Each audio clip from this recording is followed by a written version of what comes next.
കുപ്രസിദ്ധ ഗുണ്ടാ നേതാവ് മരട് അനീഷിനെ റിമാൻഡ് ചെയ്തു. യാദൃശ്ചികമായി പോലീസിന്റെ വലയിൽ വീണ അനീഷിനെ കൊച്ചി സിറ്റി പോലീസ് കോടതിയിൽ ഹാജരാക്കുകയായിരുന്നു.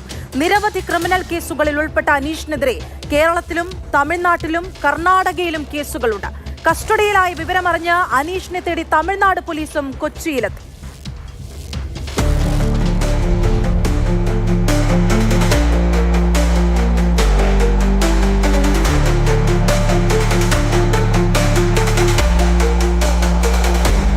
രേഖകൾ കൈവശപ്പെടുത്തിയ ശേഷം അത് നൽകാതെ ഒരു സംഘം ഭീഷണിപ്പെടുത്തിയെന്ന യുവതിയുടെ പരാതിയിൽ പറവൂർ പോലീസ് ഒരു കേസെടുത്തിട്ടുണ്ടായിരുന്നു.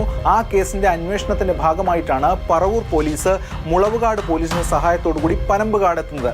ആ കേസിലെ പ്രതിക്കൊപ്പം അപ്പോൾ കുപ്രസിദ്ധ ഗുണ്ട മരട് അനീഷിനെ കാണുകയായിരുന്നു. തുടർന്നാണ് മരട് അനീഷിനെ മുളവുകാട് പോലീസ് കസ്റ്റഡിയിലെടുത്തത്.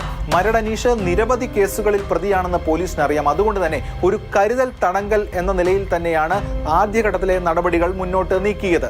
ആ ഘട്ടത്തിൽ ഇയാളെ വിശദമായി തന്നെ ചോദ്യം ചെയ്യുന്നുണ്ടായിരുന്നു പോലീസ്. തുടർന്ന് എറണാകുളം സെൻട്രൽ സ്റ്റേഷനിലേക്ക് ഈ മരട് അനീഷിനെ കൊണ്ടുവന്നു.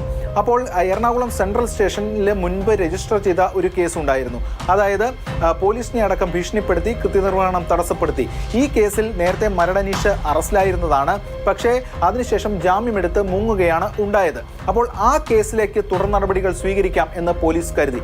ഇതിനിടയിലാണ് തമിഴ്നാട് പോലീസ് അനീഷിനെ തിരക്കി കൊച്ചിയിൽ എത്തുന്നത്. അവിടെ ഒരു സ്വർണ്ണക്കവർച്ച കേസുമായി ബന്ധപ്പെട്ടുകൊണ്ട് ഈ അനീഷ് ഉൾപ്പെട്ടിട്ടുണ്ട് എന്നതാണ് തമിഴ്നാട് പോലീസ് സെൻട്രൽ പോലീസിനെ അറിയിച്ചത്. അങ്ങനെ കസ്റ്റഡിയിൽ കിട്ടണം എന്നതായിരുന്നു അവരുടെ ആവശ്യം. പക്ഷേ എറണാകുളം സെൻട്രൽ പോലീസ് ഇതിന്റെ തുടർ നടപടികളുടെ ഭാഗമായിട്ട് മരട് അനീഷിനെ കോടതിയിൽ ഹാജരാക്കുകയാണ് ഉണ്ടായത്. കോടതി ഈ ജാമ്യമില്ലാ വാറന്റ് അടക്കം ഉള്ള പശ്ചാത്തലത്തിൽ എറണാകുളം സെഷൻസ് കോടതി അനീഷിനെ റിമാൻഡ് ചെയ്തു. തമിഴ്നാട് പോലീസിന് അനീഷിനെ കസ്റ്റഡിയിൽ കിട്ടണമെങ്കിൽ കോടതിയിൽ അപേക്ഷ നൽകി കസ്റ്റഡിയിൽ വാങ്ങാവുന്നതാണ്. അതിന്റെ നടപടികൾ അവർ അടുത്ത ദിവസം സ്വീകരിക്കും എന്നതാണ് വ്യക്തമായത്. നേരത്തെ സൂചിപ്പിച്ചതുപോലെ ആനക്കാട്ടിൽ അനീഷ് ആന്റണി എന്ന മരട് അനീഷിനെതിരെ നിരവധി ക്രിമിനൽ കേസുകളാണുള്ളത്. കൊലപാതകം, വധശ്രമം, തട്ടിക്കൊണ്ടുപോകൽ, കവർച്ച ഉൾപ്പെടെയുള്ള കേസുകളിൽ പ്രതിയാണ് ഇയാളുടെ നേതൃത്വത്തിലുള്ള ഗ്യാങ് തന്നെ പ്രത്യേകിച്ചും കൊച്ചി കേന്ദ്രീകരിച്ച് പ്രവർത്തിക്കുന്നുണ്ട് എന്നതാണ് പോലീസിന്റെ കണ്ടെത്തൽ. ഇയാളുടെ പേരിന്റെ ചുരുക്ക രൂപമായിട്ടുള്ള AAA എന്ന ബ്രാൻഡിലാണ് ഇത് പ്രവർത്തിക്കുന്നതെന്നടക്കമുള്ള കാര്യങ്ങൾ പോലീസ് കണ്ടെത്തിയിരുന്നു. വർഷങ്ങൾക്ക് മുൻപ് കൊച്ചി കുണ്ടന്നൂരിൽ വ്യാപാരിയെ തടഞ്ഞു നിർത്തി കത്തി കാട്ടി ഭീഷണിപ്പെടുത്തി പണം കവർന്ന കേസിലാണ് ഇയാൾ ആദ്യം പിടിയിലാകുന്നത്. പിന്നീട് ഇങ്ങോട്ട് 50-ലധികം കേസുകളാണ് ഇയാൾക്കെതിരെ ഉണ്ടായിട്ടുള്ളത്. പോലീസ് അത്തരത്തിലുള്ള നടപടികളും സ്വീകരിച്ചിരുന്നു. ഇതോടൊപ്പം 2019 ഹൈവേ റോബറി, കുഴൽപ്പണം കവർന്ന കേസിലെ പ്രതിയാണ് ഇയാൾ. 96 ലക്ഷത്തോളം രൂപയാണ് അന്ന് കവർന്നത്. കൊച്ചിയിലെ ഭായ് നസീർ എന്ന് പറയുന്ന കൊട്ടേഷൻ ഗ്യാങ്ങിനൊപ്പം ആണ് ഇയാൾ വളർന്നു വന്നത്. പിന്നീട് ആ ഗ്യാങ്ങിന് തന്നെ എതിരായി മാറുകയാണ് മരട് അനീഷ് ചെയ്തത്. ഇതോടൊപ്പം കൊച്ചിയിലെ ഗുണ്ടാ കുടിപ്പകയിൽ ഒരു ഭാഗത്ത് മരട് അനീഷിന്റെ ഗ്യാങ് എപ്പോഴും ഉണ്ടായിരുന്നു. മരടിലായിരുന്നു ആദ്യഘട്ടത്തിൽ താമസമെങ്കിലും പിന്നീട് താമസം തമിഴ്നാട്ടിലേക്ക് മാറ്റി. അവിടെയും ഈ കൊട്ടേഷൻ പ്രവർത്തനങ്ങളൊക്കെ മരട് അനീഷ് തുടർന്നു എന്നതാണ് പോലീസ് വ്യക്തമാക്കുന്നത്. ഇതോടൊപ്പം ബാംഗ്ലൂരിലും മരട് അനീഷിനെതിരെ കേസുകൾ വന്നിരുന്നു. അങ്ങനെ കർണാടക, തമിഴ്നാട് ഉൾപ്പെടെ മറ്റ് സംസ്ഥാനങ്ങളിലും ഇയാൾക്കെതിരെ കേസുകളുണ്ട് എന്നതാണ് പോലീസ് സംഘം വ്യക്തമാക്കുന്നത്. ഇവിടെ കുറ്റകൃത്യങ്ങളിൽ ഏർപ്പെട്ട ശേഷം അവിടേക്ക് മുങ്ങുന്നു എന്നുള്ളതിനാൽ ഇവിടെയുള്ള എല്ലാ കേസുകളിലും ഇയാൾക്കെതിരെ കൃത്യമായിട്ടുള്ള നടപടി പൂർത്തിയാക്കാൻ പോലീസിന് കഴിഞ്ഞിരുന്നില്ല എന്നതാണ് വ്യക്തമാകുന്നത്.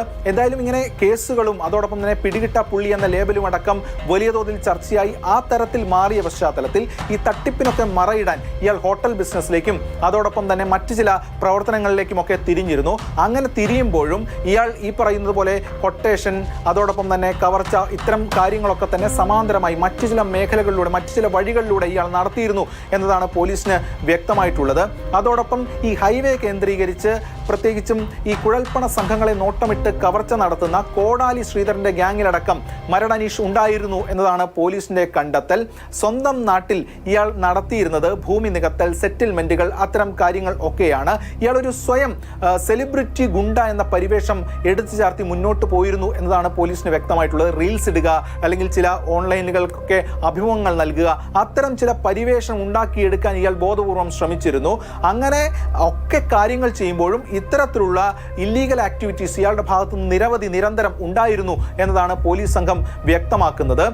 അതുമാത്രമല്ല, ഇയാൾക്ക് വമ്പൻ ബന്ധങ്ങൾ ഉണ്ടായിരുന്നു എന്നതിൻ്റെ തെളിവുകളും പോലീസിന് കിട്ടിയിരുന്നു. പോലീസിൽ തന്നെ ചിലരുമായി ഇയാൾക്ക് അടുത്ത ബന്ധമുണ്ടായിരുന്നു എന്ന ചില റിപ്പോർട്ടുകളൊക്കെ തന്നെ പോലീസിനകത്ത് വലിയ തോതിൽ തന്നെ അന്ന് ചർച്ചയാകുകയും ഒക്കെ ചെയ്തിരുന്നു. എന്തായാലും ഒരു വമ്പൻ സ്രാവാണ് ഇപ്പോൾ പോലീസിന്റെ പിടിയിലേക്ക് വീണ്ടും വന്നിരിക്കുന്നത്. അത് തികച്ചും അവിചാരിതമായിട്ടാണ് പോലീസിന്റെ കയ്യിലേക്ക് ഇയാൾ വന്നിട്ടുള്ളത്. എന്തായാലും പോലീസ് ഇതിൽ തുടർ നടപടികൾ സ്വീകരിക്കും.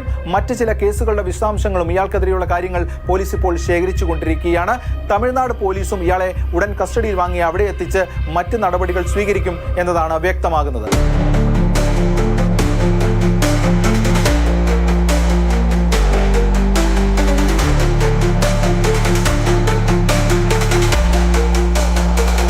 ക്യാമറമാൻ ബിനു പാമ്പയ്ക്കും മനോജ് മാടശ്ശേരിക്കുമൊപ്പം എസ് രാഗിൻ, മാതൃഭൂമി ന്യൂസ്, കൊച്ചി.